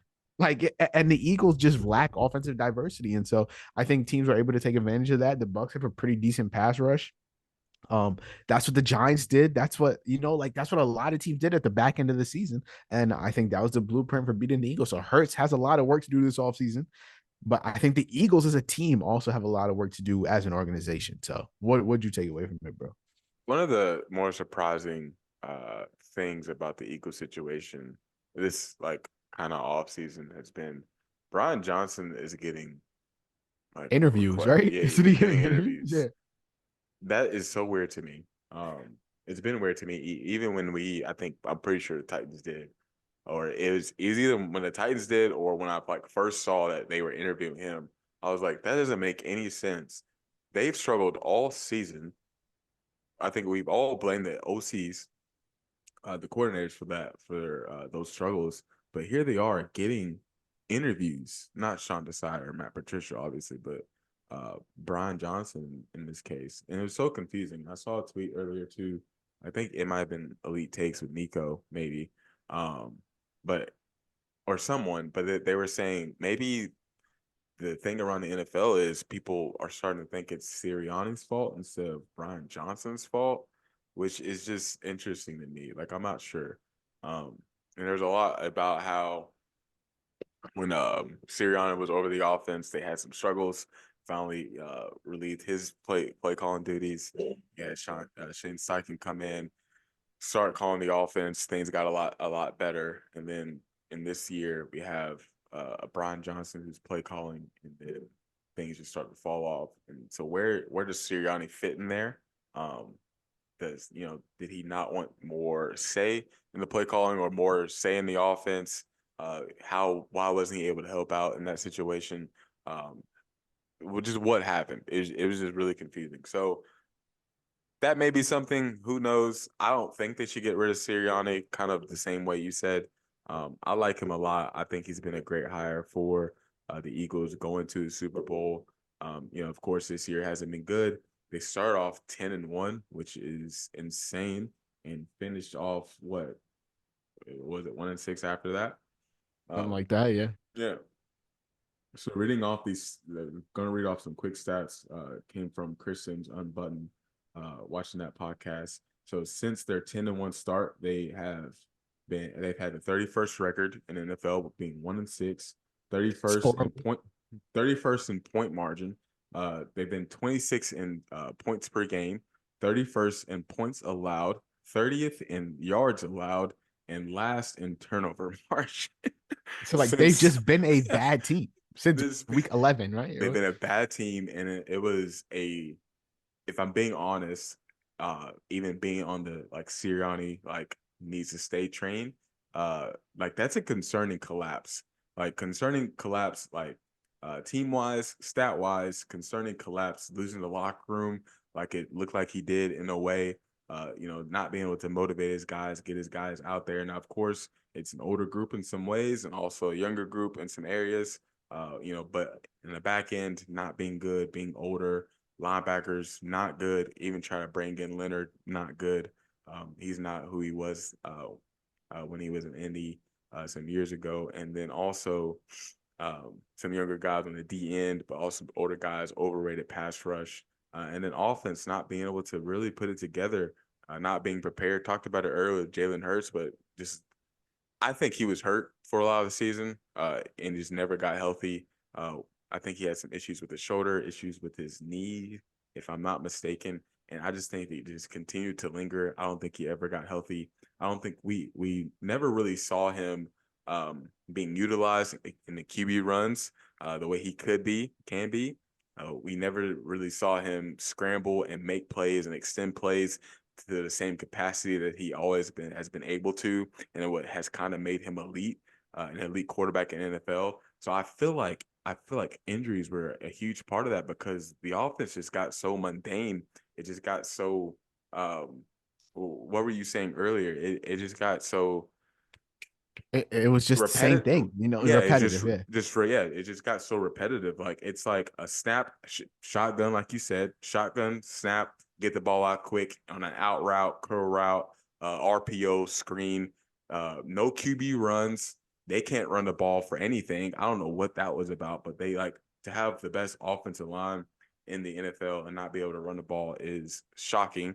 Probably because they lacking. run inside zone. That's the only thing. The run game lacks creativity. All they run is inside zone out of shotgun. Exactly. Yeah. So lacking creativity in the run game, no QB runs to help out your run game, no threat with the RPO, a serious threat with like Jalen being able to use his legs. I think a lot of that hampered their play calling, and that it can be a reason why we saw so much repetitive plays and concepts and structures. Not just like it being on Sirianni or Brian Johnson, but like injuries did not help whatsoever.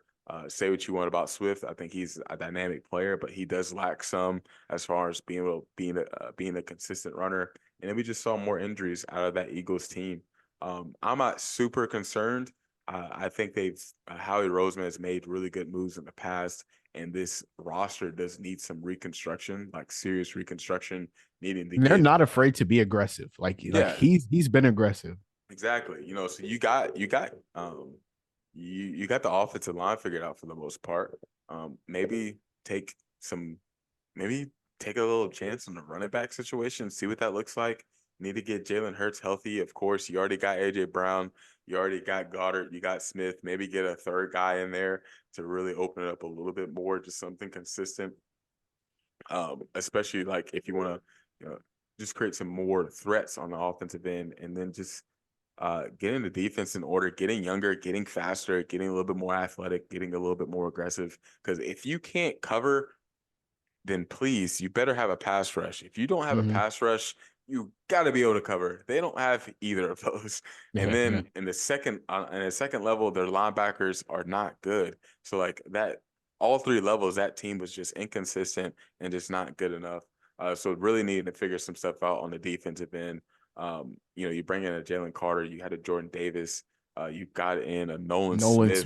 Smith. Yeah. Yeah, so like play those guys more. And we saw Nolan Smith get some snaps throughout the season, but like play your younger guys more and give them some chances and really, give them a shot there that way too, and bring in some new guys just to help out a little bit more. But I'm not completely concerned. I'm not out on Nick Sirianni, but there does need to be some changes made because that collapse was just a little bit too concerning not to do anything about it. So they gotta correct the ship or right the ship, or else there will be some more major changes made. Yeah, I'm interested to see what they do at offensive line because obviously Jason Kelsey might retire. It's looking like he will retire. Like he's been a staple for their offensive line for what 13, 14 years, however long he's been in the league, something like that. And he's been the best center in the league for most of that time. So I'm curious what it'll look like. But yeah, the Eagles got some work to do this offseason. That wraps up our last weekend recaps, an hour and 40 through, and we're just getting to this weekend's games. That's what I love about us, baby. Talk to Uh him. I'm sorry. we've been going. The Before we get into our picks, I did want to do one last thing, one last little exercise. There's 8 playoff team remain. Oh, nope, doing that over. There's 8 playoff teams remaining. I want us to rank the remaining playoff quarterbacks. So from 8 to 1. And yeah, let's discuss it for a little bit. I'll go first. I think my order from 8 to 1 goes Jared Goff at 8, Baker Mayfield at 7, Brock Purdy at 6, Jordan Love at 5, CJ Stroud at 4, Lamar Jackson at 3, Patrick Mahomes. No, I'm playing. Josh Allen at 2, and Patrick Mahomes at 1. I think I struggled a little bit with like 6 to 8. Brock Purdy's been really good, but also was like that Ravens game was kind of a little bit of like exposure, so that kind of brought him down a little bit. Baker Mayfield, I love me some Baker Mayfield, so I was not putting him last no matter what. I think Jared Goff is a good little spot at 8. And then between CJ Stroud and Jordan Love, uh, I do think there's like tier gaps. Like I think there's Mahomes, Josh Allen, Lamar, gap, CJ Stroud, Jordan Love, gap, Purdy, Mayfield, Golf. And so like that's kind of how I end up deciding them. And I think Stroud is better than Love. I think Josh Allen is better than Lamar, and I think Pat Mahomes is better than everyone here. So that is my 8 to 1 remaining quarterback rankings. What about you, bro? My 8 to 1 remaining quarterback rankings is 8. I have Jared Goff. 7. I have Baker Mayfield. 6. I have Brock Purdy. 5. I have Jordan Love. 4. I have CJ Stroud. 3. I have Lamar Jackson. 2. I have No Josh way. Allen, and 1. I have Patrick Mahomes. Let's go. I'm sorry. Uh, No, we didn't talk about this prior. no. This is straight off the dome, both of us. I feel like this is typically a consensus. You might see Brock Purdy higher A on little bit people's higher, lists. yeah. Yeah, you'll probably see Baker Mayfield more towards Lower, the yeah. bottom of the list. See, Love might have been lower on the list before this past week. It just depends Yeah. on for other people. But this probably would have been my list even before this past week. Jared Goff, I think, has been a really good quarterback for the Lions. He's been consistent for the most part. He has some struggles here this season. That was a little scary for Lions fans, I think. But Ben Johnson has done a great job reviving his career, putting him in comfortable situations, helping him get in rhythm, and then slowly but surely putting a little bit more on him as far as being in command of the offense and making a little bit more high level throws to put the offense over the top in certain situations. I think Baker Mayfield has had a great season, also reviving his career. I think they have a coach right now that's coaching him, and he's getting some calls to be a head coach. I think it's Dave Dave Canales. Canales. Yeah. Yeah, and He's their OC. yeah, and he has a really good track record, and it's showing it's coming to life this season for Baker. So he's been in a really good situation. Great weapons on the offensive end, and he's really put them in a tough spot to where they're gonna have to make a decision about moving on or maybe bringing them in. But they've been competitive, and that's all you can ask for in this situation. Brock Purdy, I think, has shown a lot of high level throws. Of course, the surroundings are really close to perfect, if not perfect, for Brock Purdy. So it can be a little bit harder to evaluate QBs in that situation. But I feel like he has had times where he has put a little bit more responsibility on himself, making some high level throws over the middle, down the field, being able to extend plays. And you have to be an elite processor to operate this offense at a high level. And that's what he's done. And he's been pretty consistent this season with that, and being huge for them even last season. So we'll see how that goes for the rest of the way. So I have him at 6. We already talked about CJ Stroud and Jordan Love. I think they are operating at a crazy MVP type of level just from what we've seen for the past few weeks from them, and CJ Stroud for most of the season. So what level we've seen from them? 3, I think Lamar is an MVP for this season. He was my pick 100%. Me when we too. met together. Yeah, when we met together, he was not your pick when we met last time or the first No, time no, he about was it. my pick in the he was my pick at the beginning of the season when I did my preseason picks. Okay, He was okay, my okay. pick. I would just make that clear. Okay. But so look, not your midseason, but okay, okay, okay. But Lamar has been amazing. He's always been one of the most talented throwers in the game. Always has been. He's an elite thrower of the football and has developed so much more as a passer, being patient, being able to continue to go through his reads and make just some of the stupidest throws, from the pocket, from different angles, extending plays, being a real threat. People have compared it to like maybe a more Patrick Mahomes type of play style, being able to extend plays, but also still be a threat down the field. But he's taking this offense to a whole other level, especially with them being able to actually give him some more weapons. And the team all together has been really good, but Lamar has been pretty special, and they've done a really good job taking pressure off of his legs, which also keeps him a little bit more healthier. And then Josh Allen is an alien. That is very self-explanatory. He is insane. Does not believe in sliding. It's just the craziest thing to me. And his legs have just him being able to use his legs the way he has been and being threatened to run game is huge, and been making any throw he can. And Mahomes is special around this time of the year. And Naj had a tweet that he has recently taken back where he said that Josh Allen was the number one quarterback, but now he has Mahomes the number one quarterback the right way, the way to go. And as long as he's a quarterback of the Chiefs, and I don't feel it's hard for me to go against the Chiefs, even though I am going against the Chiefs for the first time. It feels like in these playoffs, I have the Ravens. I'm just letting it go. I have the Ravens going to the Super Bowl. It's really hard to bet against Mahomes, no matter who is on that Chiefs team. So that's Just my to clear prediction. up my tweet, I was just feeling the Josh Allen love. I'll be honest. I was watching it live. He ripped off a 52-yarder, and I was like, listen, there's no one doing the quarterback in the NFL like him. Brother There's said he no ripped off a one 52 playing the yard run like position. we've never seen a There's quarterback nobody, run for there's 52. nobody playing the position like Josh Allen. And I was just feeling it. Is he the best quarterback in the league? No. But hey, he's not far off. He's number 2. Hey, he win this week. We might have a conversation. And so yeah, let's dive into our divisional round picks. We'll start with Texans Ravens. For me, This one wasn't that hard. The Ravens have the best defense in the league. It's not a bullshit stat either. Like the Browns, they are the best defense in the league. They allow what? They allow 17.8 points at home and 15 on the road. This is a home game for them. They are a better defense on the road, which is kind of crazy, but still, they give up what the least amount of total points in the NFL as a defense. I think the Texans' ability to protect CJ Stroud will be massive.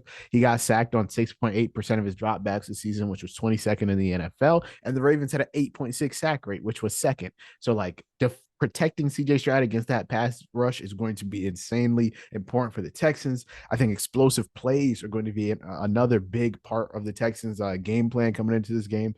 We saw how big that was for them against the Browns.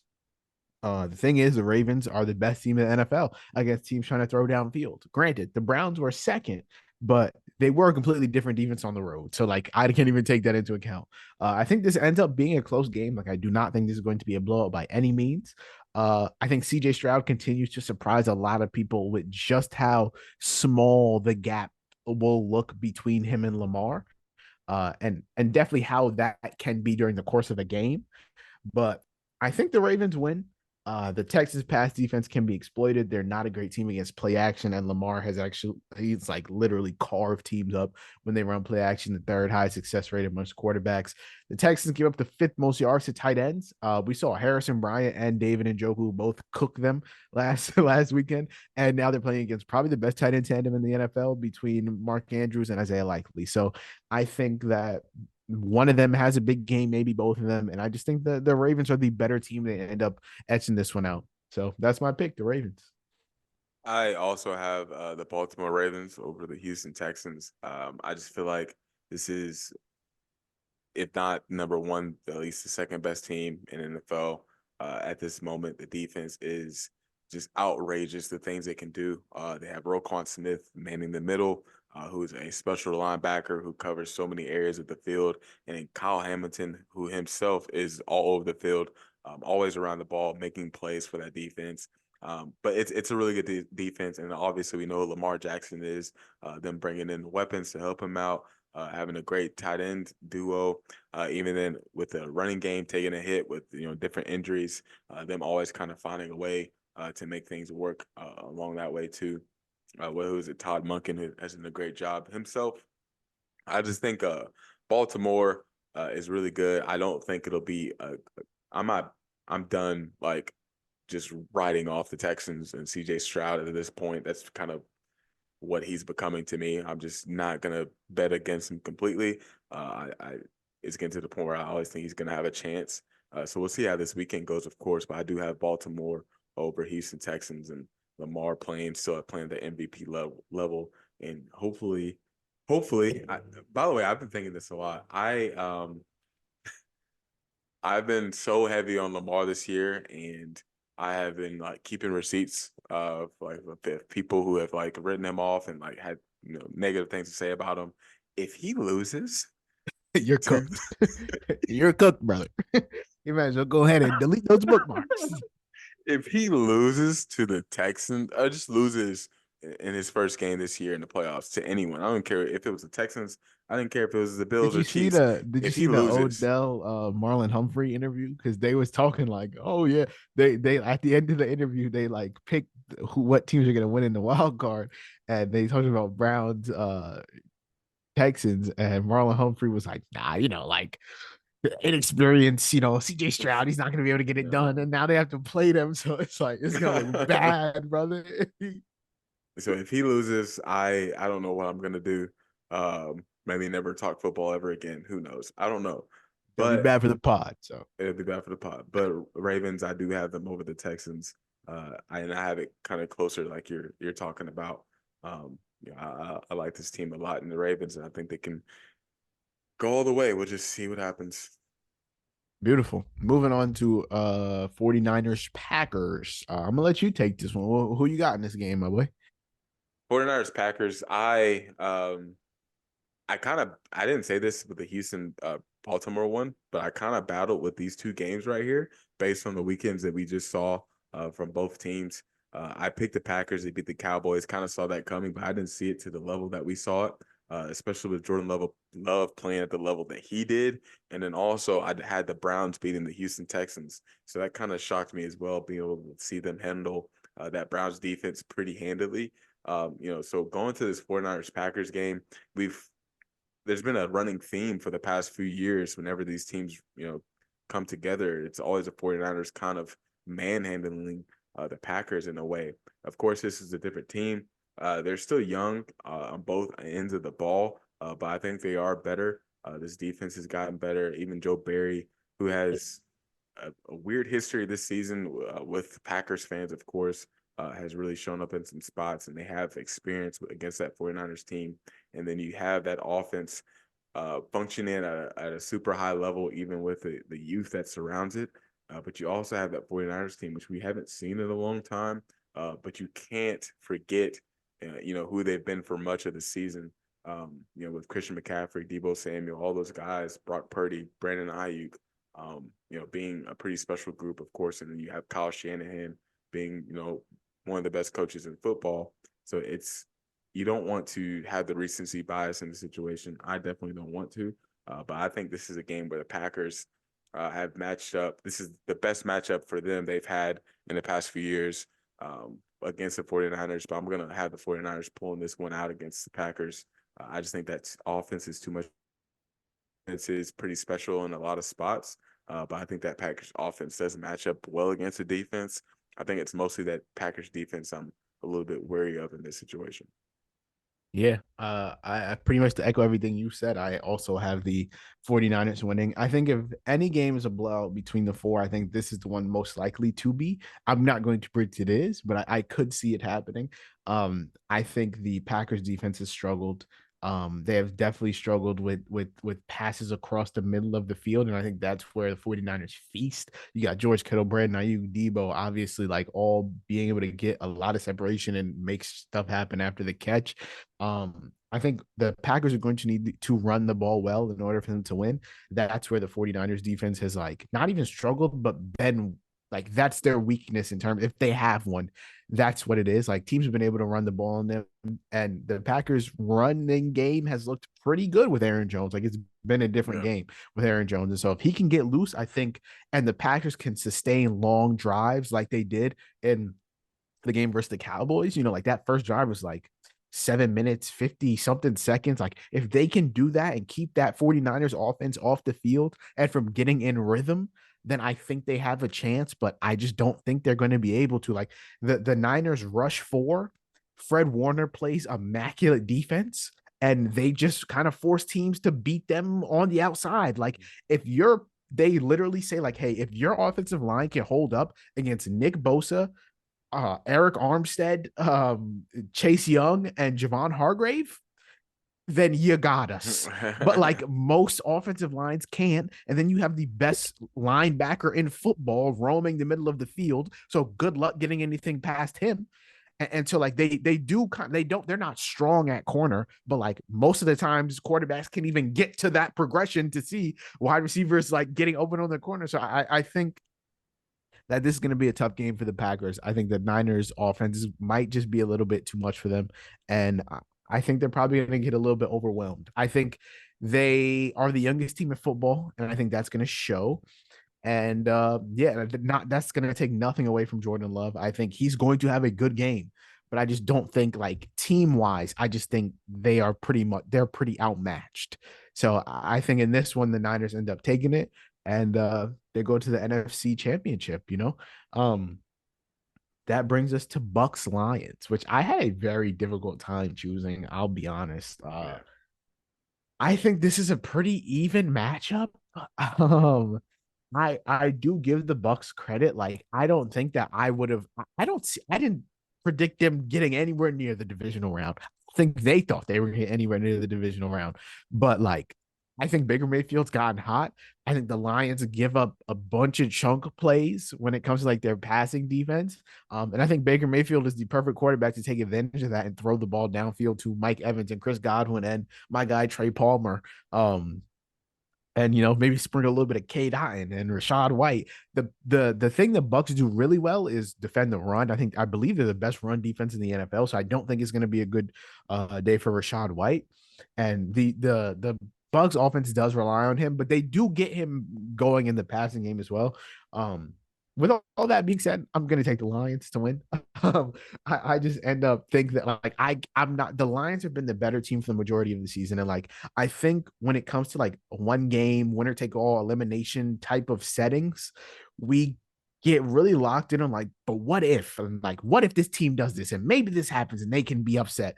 I think March Madness like does a lot of the brain work there, and that you feel like, well, all it takes is one game, but like in the NFL, for whatever reason it is, like most of the time, the best team wins. And when it comes to the NFL playoffs, when it comes to who wins the Super Bowl, it's usually the two best teams battling it out, and the best team in the season wins. And I think the Lions have been the better team over the course of the year. So I'm taking the Detroit Lions to win this game. I actually switched my pick mid monologue for you. Wow, Oh thank you. yeah, we were mid in the middle of your monologue. It was so crazy. Um, I had the Lions going into it. I'm gonna be honest with you. Oh, so you I switched it I because of me? switched it. I switched it. I not because of what you said necessarily, but just a little bit what you said, but also just kind of going over my thoughts Mm. and what I saw the It's game always good plan. for us to have at least one different pick. So I'm Yeah, down. yeah. So yeah, we'll probably have two different ones though. Oh shit. Yeah. But I think this is a really good matchup. I think like both teams match up very well with each other when it comes to the defenses and what they like to do. Offenses, I think are gonna have to make some decisions. I think the Bucks are gonna have a really good time through the air against this defense. I think even with last week, looking at that game against the Eagles, Mike Evans dropped a few. Like he just let a few go. Baker Mayfield put it on put it on the money. I think he dropped a touchdown the first drive or so, and another drive or so later he dropped the easy one for a big gain as well too. But I think that tandem has been really good. They got weapons all over. Chris Godwin's still there, of course. Tight ends have shown up pretty big, and that offensive line is still really good too. And I don't know if the Lions are going to be able to actually get a pass rush going and put the pressure on Baker Mayfield. I love the Bucks defense. I think the run defense is stout. They got Winfield in the back end too. Many things down. Linebackers are very good too. Laporta, who had a touchdown last weekend, but still, has an injury. And I think that puts a little bit more pressure on that offense. And then I think Jared Goff is going to have to come. I think both quarterbacks are going to have to come up in a big spot here. And I think there's a chance to where it's going to have to come down to Baker Mayfield and Jared Goff really showing up for their teams and coming down to the better quarterback, because I think these teams outside of that match up so well. I'm gonna go with the Bucks in the situation because of that run defense, because of what they have on the outside, and Baker Mayfield playing at a pretty high level, for those standards and what they need. Beautiful. Yeah, I think this is. I love that you're predicting a Baker Mayfield NFC Championship game. I don't Baker want. I'm gonna Mayfield be honest with you. I one don't want game to. away. Baker Mayfield one game away from a Super Bowl. I don't want to. But I want to pick the Lions. I love the Lions. Jameer Gibbs. I'll say this every week, has become probably my favorite player. One of my favorite players in the NFL. And I have a lot of stock in him in fantasy, and he's like my favorite dynasty asset right now. So like, I don't want to pick the Bucks, but it's starting to make more sense to me as I think about it and really go through it. So I'm a roll with the Bucks. Yeah, boom, Baker and Mayfield, man. Baker Mayfield, baby. And so that brings us to the last game on the divisional round slate. The game everybody's waiting for, the game that everyone's been waiting for all season, 2 years almost. Brings us to Chiefs at Bills, the first road playoff game Patrick Mahomes has ever played in his entire career. He is 8-1-1 as an underdog. That one time he didn't cover was against the Bills, though. I just want to make that clear. He is indeed an underdog, and he's on the road for the first time. Like I said, every single AFC Championship game since 2018 has been at Arrowhead. This year Crazy. that will not be the case. Like I said before, he has never lost in the divisional and wild card round. Um, And the only two quarterbacks to beat him are Tom Brady and Joe Burrow in the playoffs. And I think Josh Allen adds his name to that list. So I'm taking the Bills, baby. I got the Bills as my Super Bowl champion. So I think if they do beat the Chiefs and then they beat the Ravens, like that's a tough to go from Steelers, Chiefs, Ravens, Super Bowl. Like that's a tough way to get. That's a tough path. But I'm taking the Bills. I think they've, like I've said, I think they've been the better team all season. I think the maybe not all season. I think they've been the better team for the majority of the season. And I think all year long, I have said, like, listen, this Chiefs team is not the same Chiefs team. Like, they have not looked as explosive offensively. And they've just struggled. Their defense has been great. I think they're the second best total defense in the league. And the Bills have been a great defense as well. I believe this is a battle, two top five defenses. But I just think like when rubber comes to road, crazy thing to say, but when like shit hits the fan, basically, when I have to decide whether or not this is the Chiefs team that's going to make the AFC chip, I just don't think they're good enough. Like, I think this is the reason I've been saying all year long, this is not the same team it's been for the past 5 years. And so if I've been saying that all season long, I can't believe that they're just going to do the same thing they've done for the last 5 years. This is the game that tells the rest of the world and makes the Chiefs believe that we can't do what we did coming into this offseason. Like there has to be some kind of shift, whether it be in mentality when it comes to roster building or just something has to change because this team isn't good enough. And so I'm taking the Buffalo Bills to win and give Patrick Mahomes his first non-Super Bowl / conference championship loss, baby. Going to your last point about the roster construction of the Chiefs, they've done a great job building that defense. It Really is. The turning defense is really that, good. The offense, yeah, trading Tyreek Hill and really, making that defense come about and really constructing the roster to really, be good in playoff football, be physical, be good in tough games, late games. Um, from what I've read and I've heard, it seems like Brett Veach has tried his hardest to trade up in the draft for a receiver. I don't know and this was this past season. I don't know which receiver it was. I don't know. probably Quentin Johnson. Wouldn't have worked out if it was Quentin Johnson. But from what I've read and what I've heard, he tried his hardest to trade for a receiver in this past draft, and no one was budging. So like, it seemed like he knew that he needed a receiver. They wanted to go through the draft. They didn't want to go through free agency and get an older receiver like a Hopkins or OBJ. Um, but he tried his hardest. I don't know. And either way, hopefully they get a receiver in the offseason, no matter if they get a Super Bowl, make it to the AFC Championship, whatever comes from it. They need to get Patrick Mahomes a legitimate number one receiver because we can't see another season like this. This was dreadful. This was a And I dreadful think Chiefs. Rashi Rice has been nice. Like I don't want to go without mentioning Rashi. Yeah. He's been You're great. right. He's been great after the catch. He's really come on like as his season has progressed. And like For that's sure. impressive as a rookie because like you do most rookies hit a wall. But like I don't know if you can trust in the second year of Rasheed Rice going into next season and being like, yeah, that's enough. Yeah. Like Travis Kelsey's gonna be a year older. Like I don't know that you can be like, yeah, second year Rasheed Rice, he's enough for us to really make a Super Bowl run. Now, if they win the chip this year, cool, do it. But me not thinking they are, I just that's where my mind's at. No matter what, they can't roll with another season of MBS being a guy. Hardman has been not Useless. great. I don't know why he's out there sometimes. I understand why they brought it back, but just hasn't worked out. Kadarius Tony, they're getting Sky Moore back. Yeah, like it's just like you just have to get something else besides Rice and Kelsey. The offensive line's been nice for the most part. They're super physical run games there. Pacheco is freaking awesome. Like he has been such a huge part. He and the offensive line have been such a huge part in actually changing that offense and helping that offense be revamped and bringing the physicality to an offense that used to be known for being so high flying and so many passing yards and whatever. So that's awesome. Just seeing a team be able to change your identity like that in the past few years. And then I think the Bills have always been a tough matchup for the Chiefs, no matter how the result has been. I think they've always just been giving the Chiefs problems, and they've always been close games. And of course, it's Josh Allen and Patrick Mahomes going back and forth. So it's like, these are two of the most elite quarterbacks. Now we got two top defense going against each other. We got Snead and Diggs. We have so many great matchups.